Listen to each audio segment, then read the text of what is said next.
I'm particularly excited about the Enough program and look forward to hearing more about what his vision is for that exciting initiative and how it's going to impact children, families, and communities across the state of Maryland.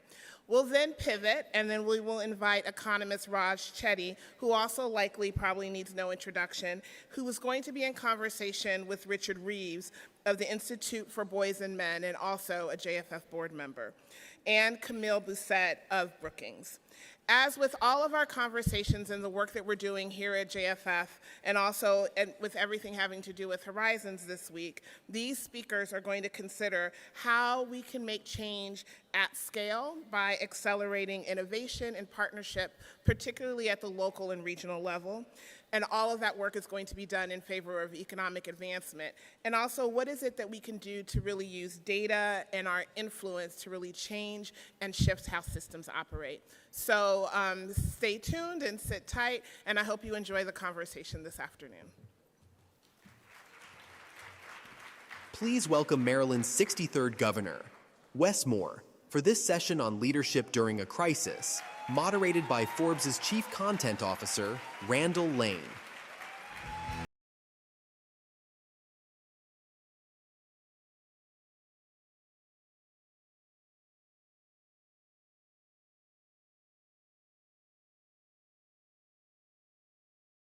Anything yet? That's impressive. That's impressive. All right, so you had a nice, relaxing summer weekend this weekend, right? Yeah, this weekend was calm. Nothing was going on. Quiet. It was just chilling at the beach or whatever. All right, so the topic is leadership during a crisis. We had a political earthquake this weekend. I know you've come to some conclusions about what you're doing in this election. Why don't you share where you've come out? Yeah, I mean, well, you know, first thing, I cannot stress enough the debt of gratitude that we all owe to President Biden for his 50-plus years of service. This is a man of such extraordinary decency and integrity and honor. And I think particularly in this moment, when people have and exhibit those qualities, you don't take it for granted because not everybody does. And so to have a chance, and the fact that I've had the honor of working very closely with him over these past 18 months has just been an absolute joy. So I had a chance to have a lengthy conversation with him yesterday. I was telling him how much I appreciated him, and he said, Gov, this is not an obituary. I'm still going to be here until January. and he told me he's planning on very much running through the tape. And I'm planning on running through the tape with him. And I did. I also, while I thought it was appropriate that yesterday was about the president and honoring his service, that I think today is about representing the future, and what I think is a very hopeful future. So I have come out and given my full-throated endorsement to make Kamala Harris the next president of the United States. I'll say, so many of the accomplishments that we've been able to get done have happened in partnership with the Biden-Harris administration. And I do think it's important that people remember that. This is the Biden-Harris administration. They've had these accomplishments together. And so the work that has happened, the work that has taken place in our state that we are incredibly proud of. I mean, our state is moving, and it's moving something special right now. But that's happened because we've had the right partners, and I'm incredibly encouraged and excited about what the next 4 years it will look like, having someone like President Kamala Harris as my partner inside this work. So I'm excited to support her in that. So you spoke with her yesterday, I think, too. I did. Today. How did that conversation go? That was wonderful. She's another one who's been a tremendous partner with me for throughout my entire time as governor. And I had a lengthy conversation with her yesterday as well. I committed to both her and the president that they would have my full support, and that she was going to have my full support going into this election. And I do think it's important that people know too that it's not, for me, this is not political. And frankly, if anything, I'm not too good at the political thing. I'm still. This is my first office I've ever held. It was governor. So I guess I'm still learning this political thing. My support of the vice president is not political. My support of the vice president is because I've seen her in action.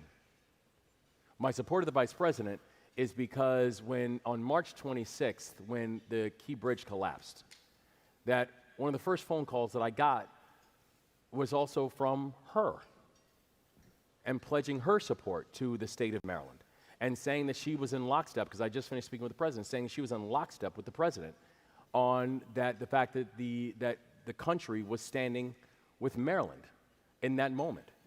And I cannot tell you enough as a chief executive how much that meant. And I think together we really have shown what it means to be, Maryland tough and Baltimore strong. And I'm excited about seeing her continued work and her continued leadership continue to be elevated. I think it's going to be an exciting time for the country, and I'm here for it.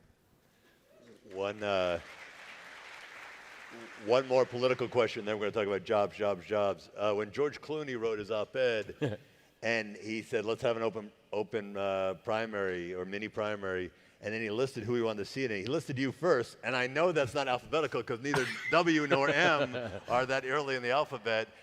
Did that give you any thought, and did you have any thought as this last few weeks have played out about doing something, whether on the top or on the second slide of the ticket this year?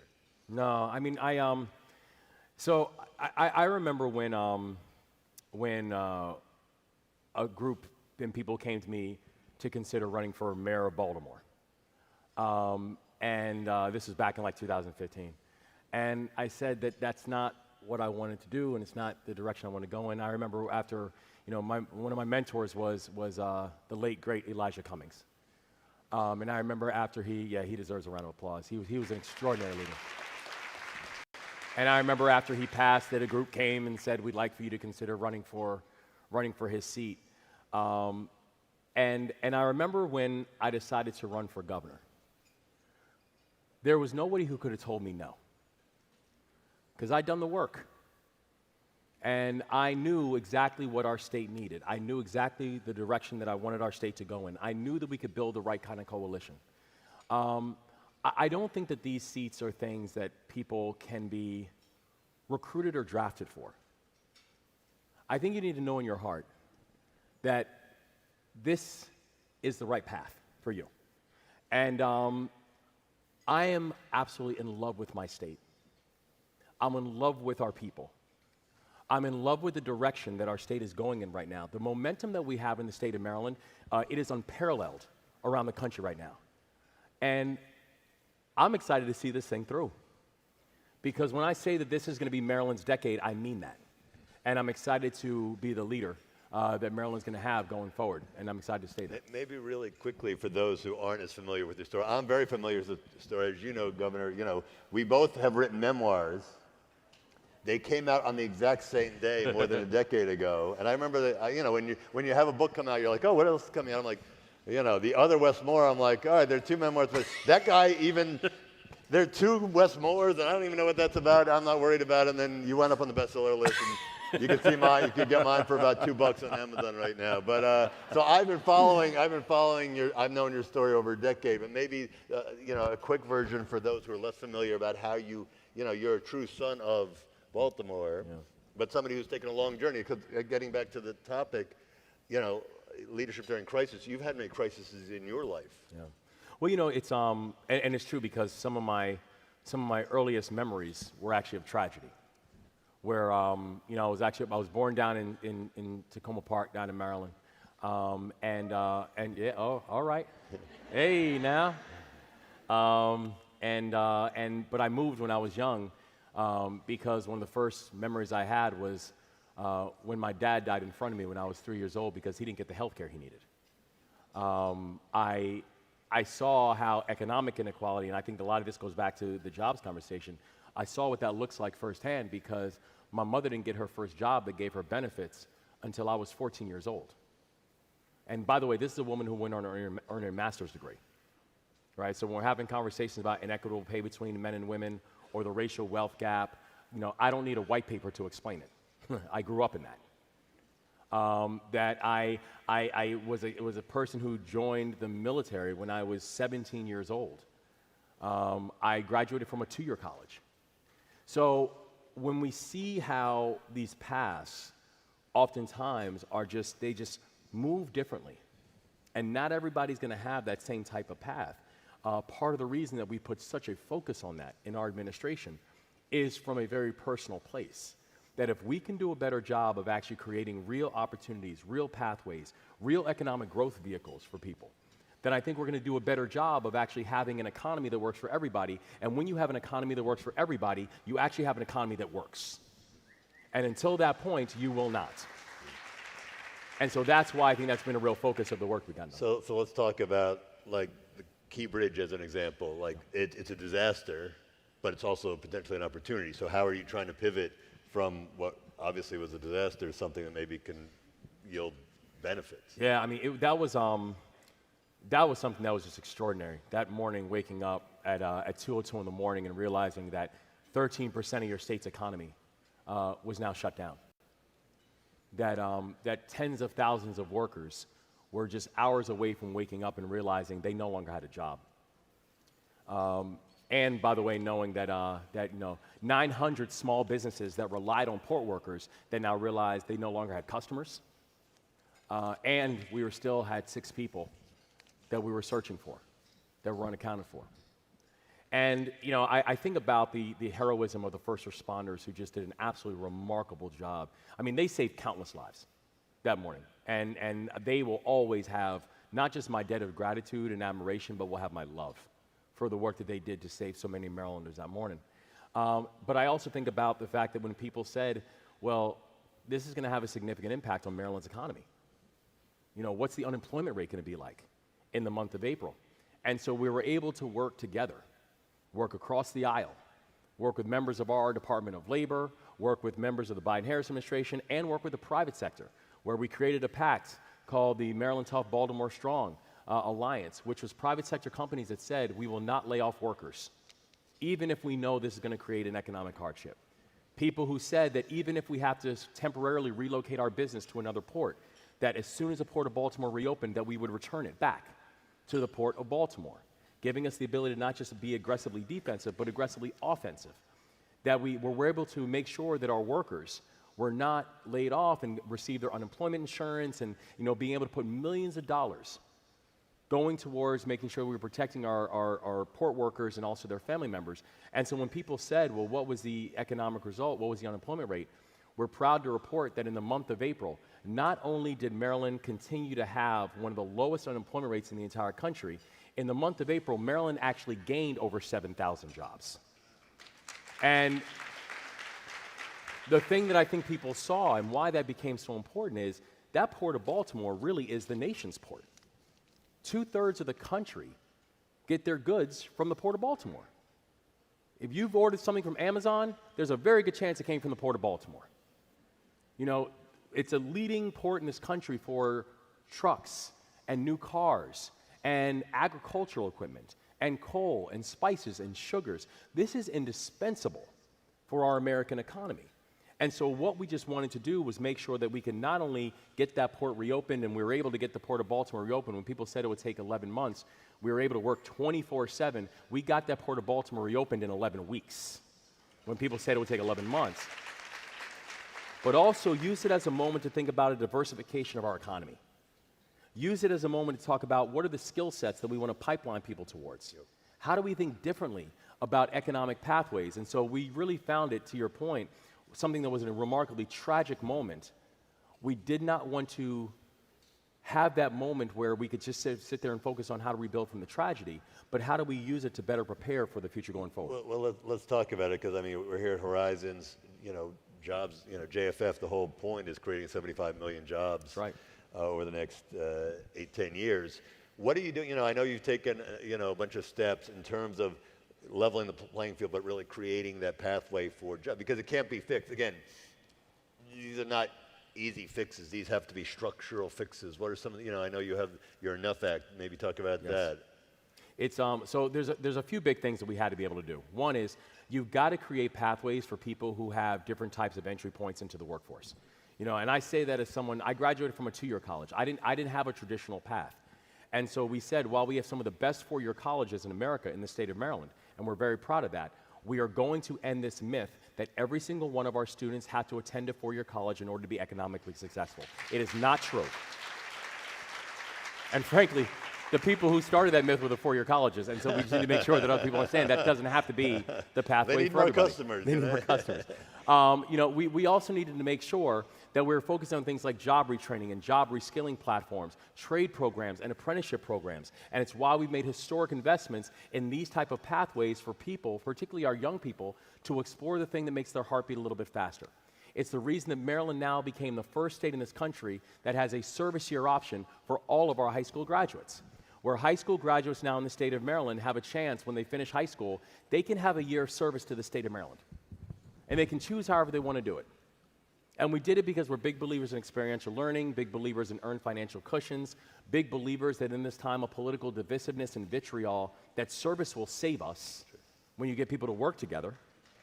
But also, big believers in workforce development, because some of the first organizations that were signing up to say we'll take individuals on were members of the private sector and members who are part of our trade unions, because they said if you could find a way to partner your ambition with your hopes and aspiration, that could be something really interesting. And so we've really tried to do a good job of making sure we have this focus on work, wages, and wealth. Get people into the workforce. Make sure they're getting paid fair wages for the work that they are doing and not disincentivizing work.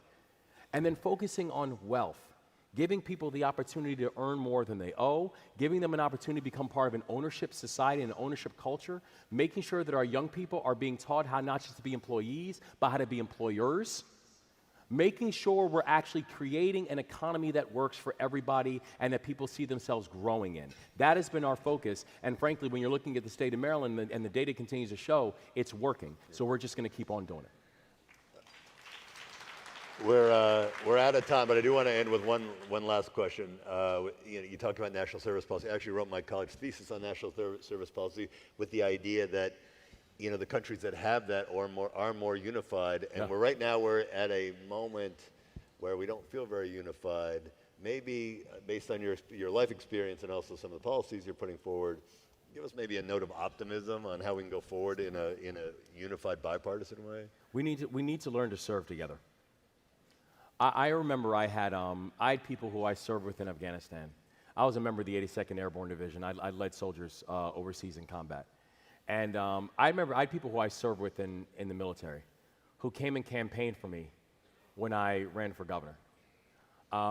Many of them were not Marylanders. Many of them were not Democrats. But they just came to come door knock on my behalf because they were simply saying, let me tell you about the guy that I served with. I believe deeply that service will save us because service is sticky. Those who serve together generally stay together. And when I look at the fact that we have introduced, since I've been the governor, we've introduced 26 pieces of legislation. We've gone 26 for 26, but importantly, we've gone 26 for 26 bipartisan. We've gotten Democrat and Republican support on every single bill that we have introduced. But the reason why that matters also is this. It's because we asked for it. It's because we met people where they were. It's because we went to people's constituents and told them, you should really contact your delegate and tell them to vote for this package. If we can be a society that gets to know each other again, I think we can actually be a society that can grow together.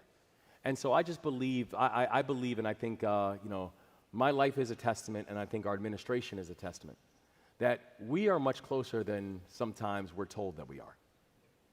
And if we can really be a society that gets to know each other again, if we can be a society that serves together, then we're going to be a society that's going to be unstoppable. But we've got to have a focus of being able to say, I am going to be my brothers and my sisters' keeper. And that if we are all God's children, then by definition, we are brothers and sisters, and we should really start acting accordingly. Yeah.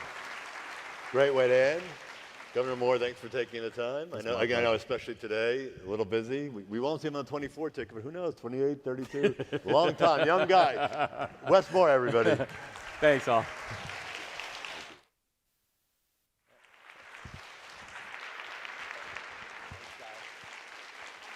We've got fans. And as the governor was saying, there are a lot of paths to jobs, and we've got a video from Sean Neal about finding your own path.